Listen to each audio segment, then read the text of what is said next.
Hello viewers, मैं जयप्रकाश एक बार फिर आप सभी का यहाँ पार्क प्लाजा होटल में चल रही निसा की एनुअल समिट में स्वागत करता हूँ। सुबह से आप देख रहे हैं कि लगभग 25 से 30 इंटरव्यू इनसाइड, 50-60 इंटरव्यू आउटसाइड हो चुके हैं। और आपने एक नाम सुना होगा सभी के मुंह से, कुलभूषण शर्मा। तो अब हमारे साथ मौजूद हैं कुलभूषण शर्मा जी। इनकी तारीफ, इनका इंट्रोडक्शन सुबेरे से 100 लोग दे चुके हैं, पर फिर भी मैं चाहूँगा कि एक बार कुलभूषण जी खुद अपना इंट्रोडक्शन दे, कुछ अपने बारे में बताएं। और अपने से ज़्यादा मुझे उम्मीद है ये निसा के बारे में बताएंगे, क्योंकि अपनी ज़िंदगी कम जीते हैं और निसा की ज़िंदगी ज़्यादा जीते हैं। साथ ही साथ सारे हिंदुस्तान के स्कूलों के बारे में ज़्यादा जीते हैं। तो कुलभूषण शर्मा जी। हाँ, नमस्कार जयप्रकाश जी। तो आपने कहा कि विदिशा का सफ़र क्या था और मेरा परिचय क्या है। तो मैं अगर कहूँ तो मैं अपने नाम से तो अपना परिचय भूल ही चुका हूँ। आज मेरा परिचय निशा है, अनिशा का परिचय कुलभूषण शर्मा है। मेरा परिचय स्कूल है, स्कूलों का परिचय मैं हूँ। ये स्थिति बन चुकी है कि 21 साल से मैंने अगर जैसे जीवन जिया तो हर सांसों में मेरे शिक्षा रही। कई बार कोई कहता है मैं 18 घंटे काम करता हूँ, कोई कहता है 19 घंटे, कुछ 17 घंटे, तो मैं 24 मैं आपको बीच में रोकना चाहूँगा।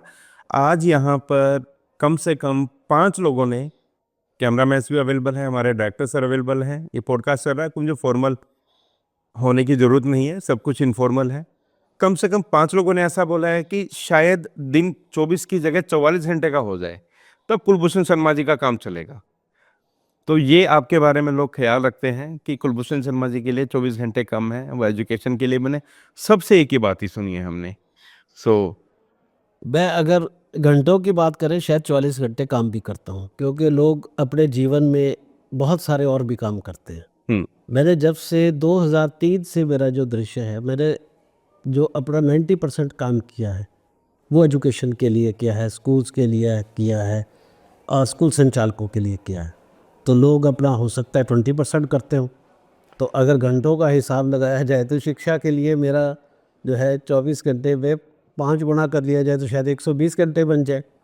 तो अब लोग पूछते हैं कि 24 घंटे आप काम कैसे करते हैं। तो मैं बिल्कुल जयप्रकाश जी आपको यकीन से बात कह रहा हूँ और सच्चाई से कह रहा हूँ कि जब मैं शिक्षा में नहीं था मुझे अलग अलग तरह के सपने आया करते थे। अच्छा। तो रातों को मैं दूसरे तरह के सपने भी देखा करता था। अब जब से मैंने एजुकेशन में काम करना शुरू किया तो मुझे रात को सपने भी स्कूल के आने लग गए, शिक्षा के आने लग गए। बहुत सारे आइडियाज़ मुझे जो है सपनों में आए। मैं अगर आप यकीन मानेंगे, अगर मैं वॉशरूम में शावर भी ले रहा होता हूँ तो मेरा मोबाइल वहाँ पर रहता है साइड में पड़ा हुआ, तो मुझे उस समय भी उसको ऑन करना पड़े तो मैं उस समय भी ऑन कर कर उसका इस्तेमाल करता हूँ और लोगों से बात करता हूँ। किसी के फ़ोन को मैं डिसरिगार्ड नहीं करता। तो मुझे ये रहता है कि मैं 24 घंटे से, अब आप देख लीजिए कितना काम करता हूँ और मुझे इसमें बहुत मज़ा आता है। सबसे बड़ा आज आपको यहाँ आज के ही दिन, सिर्फ एक दिन में कई अलग अलग नामों और पर्सनैलिटीज़ के साथ नवाजा गया है।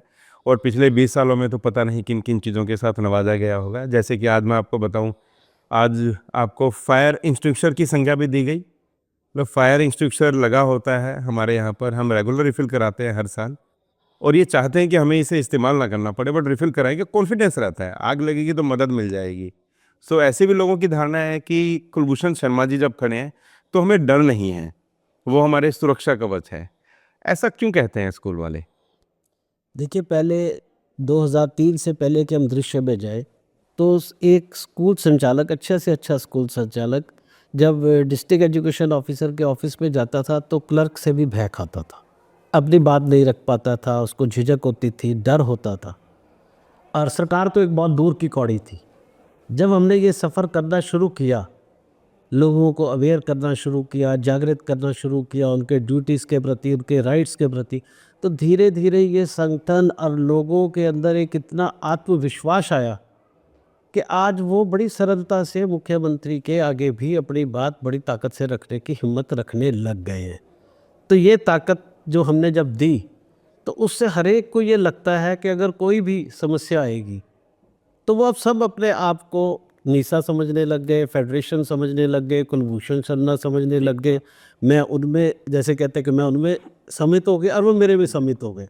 तो वो सबका एक डर निकल गया। तो हर एक को ये लगता है कि अभी फायर का सिलेंडर मेरे हाथ में है, जब कोई दुर्घटना होगी तो चाहे उसमें गैस है या नहीं, आग तो बुझ ही जाएगी, वो आत्मविश्वास से बुझ जाएगी। जौहरी की संज्ञा भी मिली है आज आपको।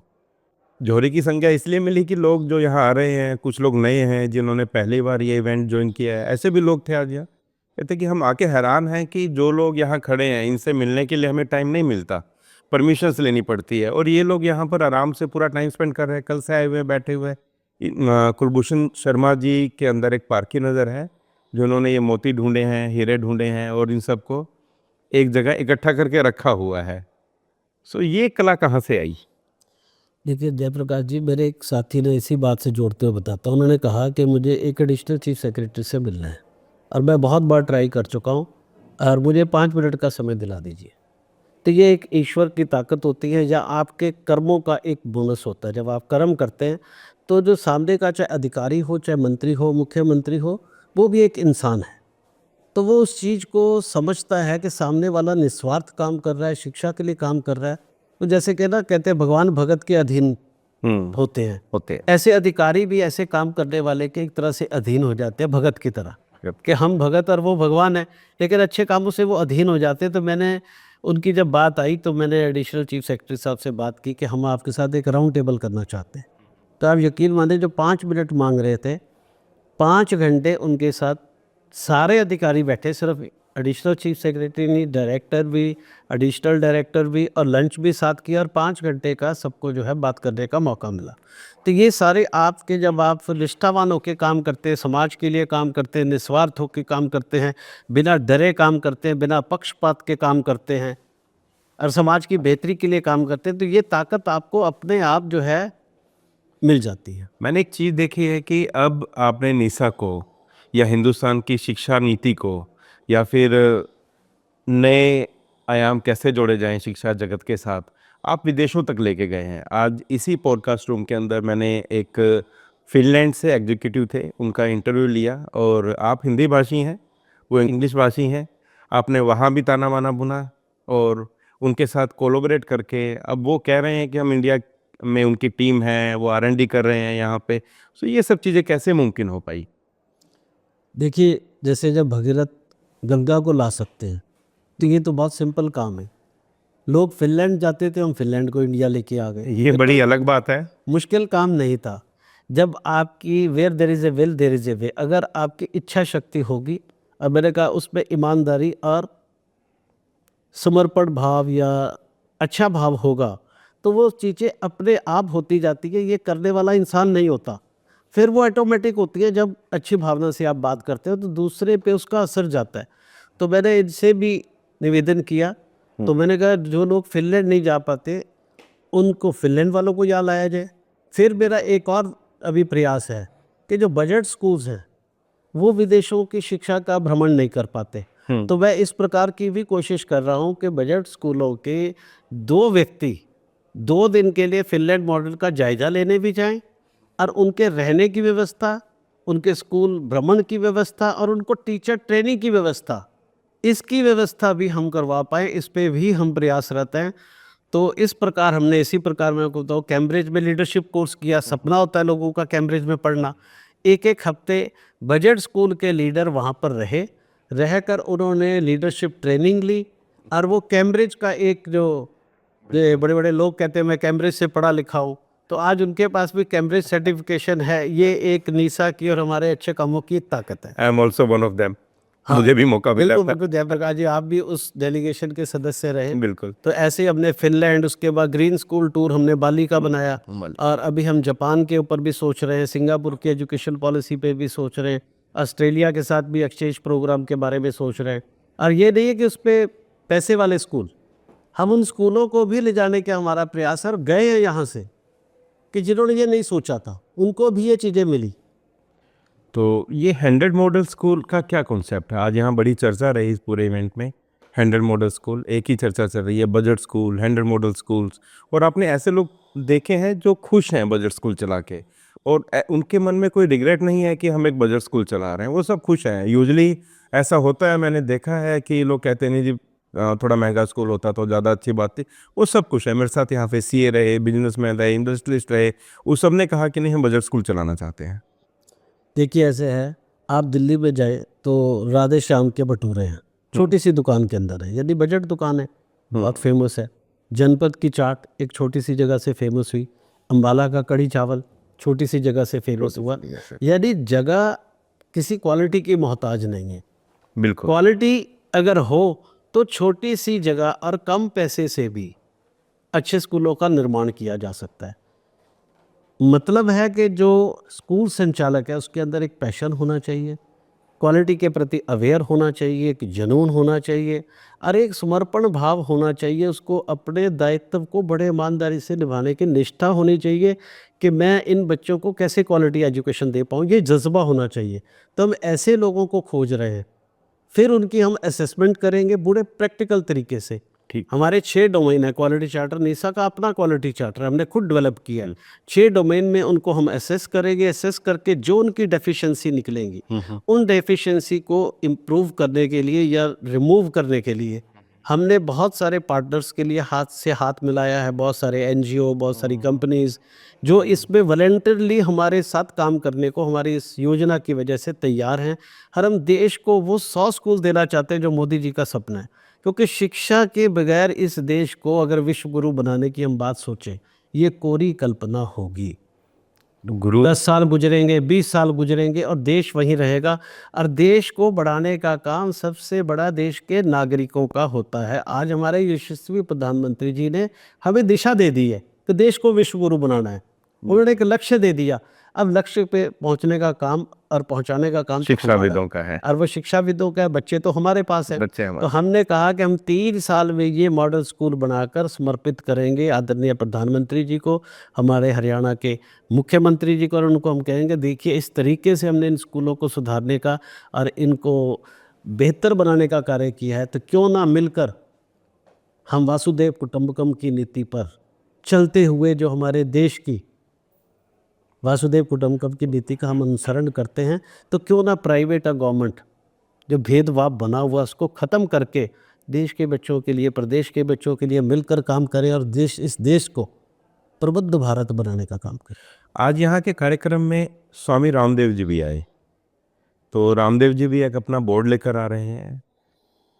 इस बोर्ड की ज़रूरत क्यों पड़ी, अगर आप इस पे थोड़ा सा प्रकाश डाल सकें तो। देखिए कांग्रेस के बाद बीजेपी की ज़रूरत पड़ी तो कहीं ना कहीं लोगों को जो है बेहतर चाहिए होता है, और जो बेहतर परफॉर्म करे। और कभी भी किसी चीज़ में मोनोपोली नहीं होनी चाहिए। मोनोपोली से डिक्टेटरशिप की तरफ लोग जाते हैं, और जब मोनोपोली हो जाती है तब बेहतर चीज़ें निकालना बहुत मुश्किल हो जाता है। जो लोग होते हैं वो निरंकुश हो जाते हैं समाज के प्रति कि मेरी तो मोनोपोली है। दूसरा, इन बोर्ड से जो बोर्ड चले, आप जब से देश आज़ाद हुआ, अब अक्सर कहते हैं कि भारत देश तो 1947 में आज़ाद हो गया, राजनीतिक आज़ादी मिल गई, भारत आज़ाद हो गया। लेकिन सरस्वती माँ भी आज़ाद नहीं, वो मकाली की नीति से अभी भी शिकंजे में है। ठीक बात। आप देखिए कि जब हमारे देश की आज़ादी से पहले जब अंग्रेज नहीं आए थे तब शिक्षा नीति क्या थी? शिक्षा समाज के हाथ में हुआ करती थी।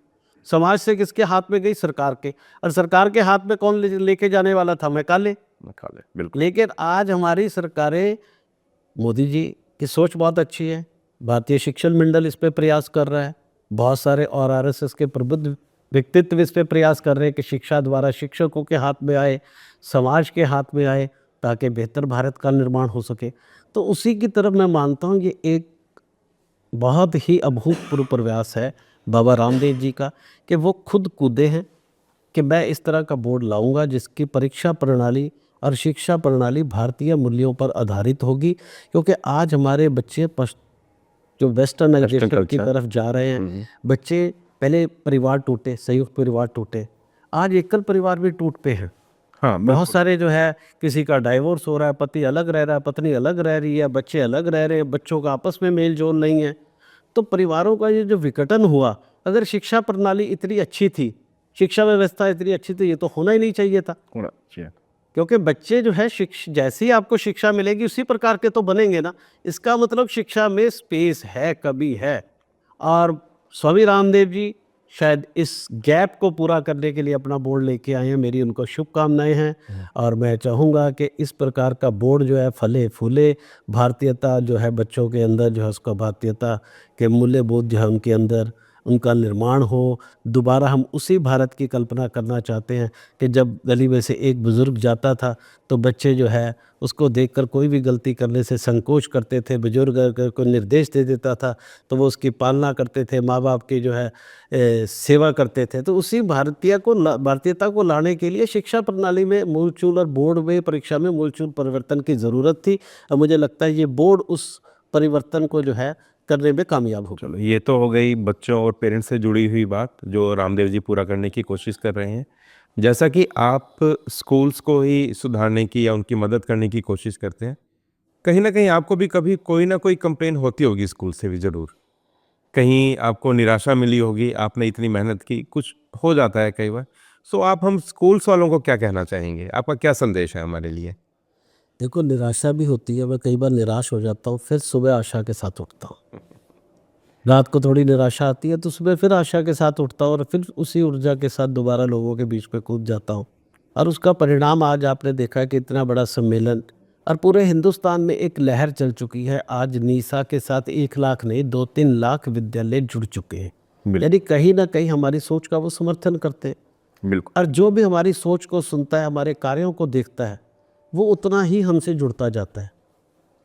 तो इसका 2 मतलब है, एक तो हमारी सोच से प्रभावित है और दूसरे वो परिवर्तन चाहते हैं। यानी उनको लग रहा है कि कहीं न कहीं परिवारों में कमी आ रही है, संस्कृति का ह्रास हो रहा है, हमारे मूल्यों का जो है वो ह्रास हो रहा है। तो उनकी दोबारा ज़रूरत है और वो शिक्षा ही उसका आधार है। मैं बार-बार हर सम्मेलन में, मैं महीने में कम से कम 10-15 सम्मेलन में ये बातें कहता हूँ कि अगर कोई भी परिवर्तन लाना है, वो नियमों से नहीं आएगा।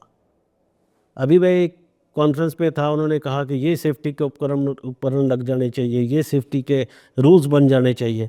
तो मैंने उनको एक फ़िल्म का डायलॉग कहा कि सेफ्टी और सिक्योरिटी ने भी कभी किसी की रक्षा की। एक फ़िल्म का डायलॉग था, अगर की होती तो देश के प्रधानमंत्रियों की हत्या ना होती, बहुत बड़ी-बड़ी घटनाएँ ना होती। अगर घटनाएँ रोकनी है, ये हत्याएँ रोकनी है, परिवारों के अंदर तलाक रोकने हैं, परिवारों के अंदर झगड़े रोकने हैं, प्यार प्रेम को दोबारा वापस लाना है, तो शिक्षा प्रणाली को मजबूत करना होगा, शिक्षक को मजबूत करना होगा, तभी मजबूत भारत का निर्माण हो पाएगा। इसी पे लिसा पूरे ताकत के साथ प्रयासरत है और हम चाहे निराश भी हों, सुबह आशावान हो के उठते हैं और पूरी आशा है कि हम होंगे कामयाब, हम होंगे कामयाब एक दिन। बिल्कुल, तो आज हम सुन रहे हैं कुलभूषण शर्मा जी को। इनकी ओजस्वी वाणी का प्रकाश हम सबको मिलता रहे, हमारे सभी स्कूल वालों को, हमारे देश के स्टूडेंट्स को, हमारी एजुकेशन पद्धति को। और मैं चाहूँगा कि गवर्नमेंट भी आए, एक कदम आगे बढ़ाए। कुलभूषण शर्मा जी 10 कदम आगे बढ़ाने को तैयार हैं और हम भारत की शिक्षा नीति में सुधार लेकर आए। कमियां हैं, इसे ठीक करना होगा, बस ज़रूरत है। हम गवर्नमेंट के साथ कदम से कदम ताल मिलाकर चलने को तैयार हैं। तैयार है, मैं यही लेकिन बात बोल रहा अगर हूँ। गवर्नमेंट कहीं भी शिक्षा में कोई भी कुताही करेगी तो निंदक नेड़े राखिए आंगन कुटी सवाए। तो हम निंदक की भूमिका भी निभाने के लिए हमेशा तैयार रहते हैं और रहेंगे, लेकिन शिक्षा में भी कोई भी कोताही नहीं होने देंगे, ये हमारा दृढ़ संकल्प है। चलो, मैं एक बार फिर कुलभूषण शर्मा जी का धन्यवाद करना चाहूँगा। वो कार्यक्रम में आए अपने कीमती समय में से समय निकाल के, क्योंकि आज इवेंट यहाँ भी चल रहा है, बाहर काफ़ी लोग इनका इंतज़ार कर रहे हैं। सो आज के लिए यहीं पर समाप्त करते हैं, फिर मिलेंगे। धन्यवाद। धन्यवाद शर्मा।